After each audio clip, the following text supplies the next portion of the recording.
I have been in the automation business for so long. I know what is really the expensive part of a robot.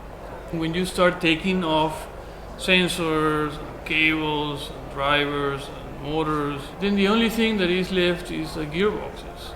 How can I make a device that has all the benefits there, but for a fraction of the cost?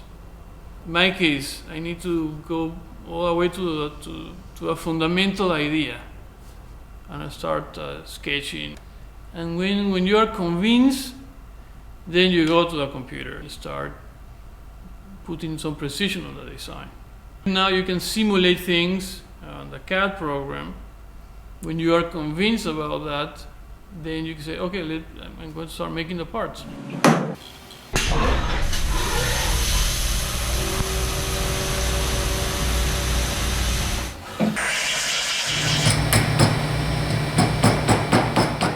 I have an output.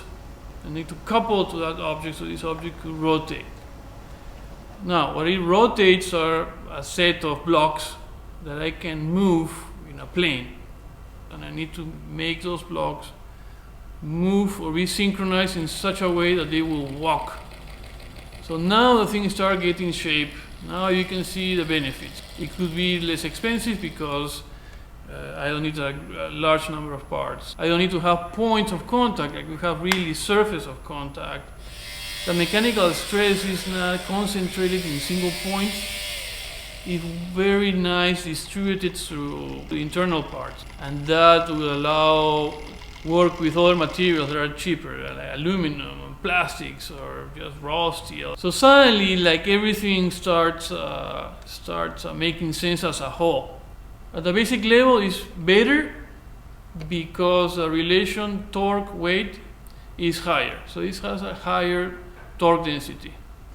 It's precise, it has zero backlash, and it's very smooth in the motion. It has high torsional stiffness, and it costs a fraction of what the current technology costs.